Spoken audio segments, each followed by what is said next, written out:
Hello friends, welcome to Odia education. आजिर प्रथम प्रश्न है चंद्र रे पहुँची प्रथम व्यक्ति किए थिले? यार उत्तर है नील आर्मस्ट्रंग। चंद्र रे पहुँची प्रथम व्यक्ति नील आर्मस्ट्रंग थिले। परवर्ती प्रश्न क्यों पशुर क्षीर रु अल्कोहल मात्रा मिली थाए? यार उत्तर है सिंह। सिंहर क्षीर रु अल्कोहल मात्रा मिली थाए। परवर्ती प्रश्न केउं देशर लोक पोशाक पिंधती नहीं? यार उत्तर है ब्रिटेन।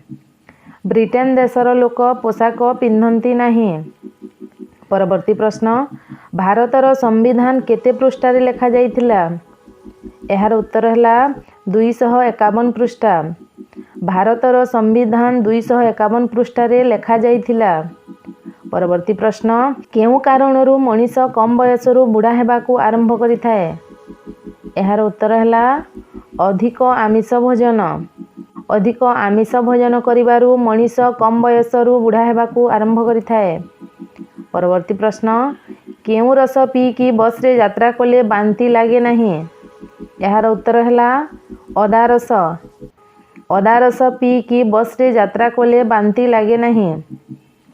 परवर्ती प्रश्न केउं जीव तार जीभ द्वारा निश्वास नहीं थाए? यार उत्तर है साप। साप तार जीभ द्वारा निश्वास नहीं थाए। परवर्ती प्रश्न केउं पशुर जीभरे विष थाए? यार उत्तर है भालू।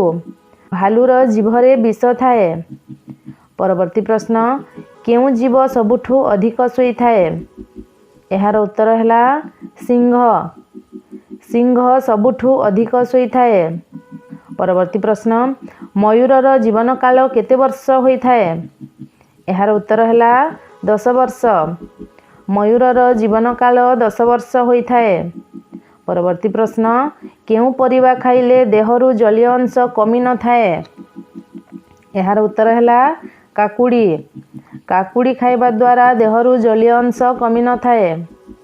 परवर्ती प्रश्न केउं देश रे नील रंगर कदली मिली थाए? यार उत्तर है अमेरिका। अमेरिका देश रे नील रंगर कदली मिली थाए। परवर्ती प्रश्न भारतर केउं राज्य रे सबुठारु अधिक बात्या आसी थाए? यार उत्तर है ओडिशा। भारतर ओडिशा राज्य रे सबुठारु अधिक बात्या आसी थाए। परवर्ती प्रश्न केउं जीव शब्द करि पारे नहीं? यार उत्तर है जेब्रा। जेब्रा शब्द करि पारे नहीं। परवर्ती प्रश्न केउं प्राणी जीभ द्वारा शुणी पारे? यार उत्तर है साप। परवर्ती प्रश्न केउं जीव निज ओजनर 50 गुण अधिक ओजनर वस्तु बोही नहीं पारे? यार उत्तर है पिंपुड़ी। पिंपुड़ी निज ओजनर 50 गुण अधिक ओजनर वस्तु बोही नहीं पारे। परवर्ती प्रश्न केउं जीव ठारू आमे मुक्ता पाऊँ? यार उत्तर है शामुका। शामुका ठारू आमे मुक्ता पाऊँ। परवर्ती प्रश्न रेशम पोक केउं गछर पत्र खाई बंचे? यार उत्तर है तुद गछर पत्र। रेशम पोक तुद गछर पत्र खाई बंचे। परवर्ती प्रश्न पृथ्वीर सबुठु बुद्धिया पशु किए? यार उत्तर है सिंपांजी। सिंपांजी पृथ्वीर सबुठु बुद्धिया पशु अटे। परवर्ती प्रश्न पृथ्वीर सबुठु बड़ जलचर जीव किए? यार उत्तर है नीलतिमी।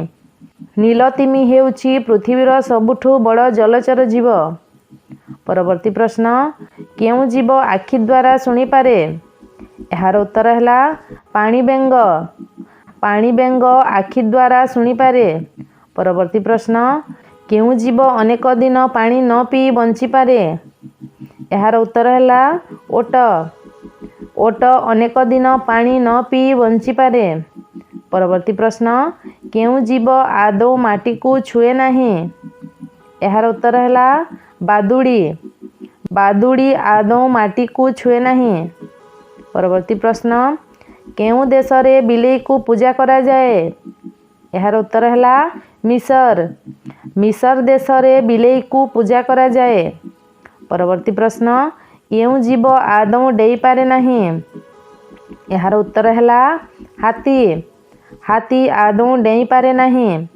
ପରବର୍ତ୍ତୀ ପ୍ରଶ୍ନ, କେଉଁ ଜୀବ ବୋହି ଯାଉଥିବା ପାଣି ପିଏ ନାହିଁ? ଏହାର ଉତ୍ତର ହେଲା ମେଣ୍ଢା। ମେଣ୍ଢା ବୋହି ଯାଉଥିବା ପାଣି ପିଏ ନାହିଁ। ପରବର୍ତ୍ତୀ ପ୍ରଶ୍ନ, କେଉଁ ଜୀବ ବହୁ ଦୂରରୁ ବାସ୍ନା ଜାଣିପାରେ? ଏହାର ଉତ୍ତର ହେଲା ପିମ୍ପୁଡ଼ି। ପିମ୍ପୁଡ଼ି ବହୁ ଦୂରରୁ ବାସ୍ନା ଜାଣିପାରେ। ପରବର୍ତ୍ତୀ ପ୍ରଶ୍ନ, କେଉଁ ଜୀବର ଦୁଇଟି ମୁଣ୍ଡ ଥାଏ? ଏହାର ଉତ୍ତର ହେଲା ଜୋକ। ଜୋକର ଦୁଇଟି ମୁଣ୍ଡ ଥାଏ। ପରବର୍ତ୍ତୀ ପ୍ରଶ୍ନ, ଗୋଲମରିଚରେ କେଉଁ ଉପାଦାନ ଥିବାରୁ ତାହା ରାଗ ଲାଗେ? ଏହାର ଉତ୍ତର ହେଲା ପିପ୍ରିନ୍। ଗୋଲମରିଚରେ ପିପ୍ରିନ୍ ଉପାଦାନ ଥିବାରୁ ତାହା ରାଗ ଲାଗେ। ପରବର୍ତ୍ତୀ ପ୍ରଶ୍ନ, ଖାଦ୍ୟ ଖାଇବାର କେତେ ସମୟ ପରେ ପାଣି ପିଇବା ଉଚିତ? ଏହାର ଉତ୍ତର ହେଲା ଅଧଘଣ୍ଟା। ଖାଦ୍ୟ ଖାଇବାର ଅଧଘଣ୍ଟା ପରେ ପାଣି ପିଇବା ଉଚିତ। ତ ଫ୍ରେଣ୍ଡସ୍, ଆଜି ପାଇଁ ଏତିକି କିଛି କ୍ୱେଶ୍ଚନ୍ ଆଣ୍ଡ ଆନ୍ସର୍ ରହିଥିଲା। ପୁଣି କିଛି ନୂଆ ଶିଖିବା ନେକ୍ସଟ ଭିଡ଼ିଓରେ। ଧନ୍ୟବାଦ।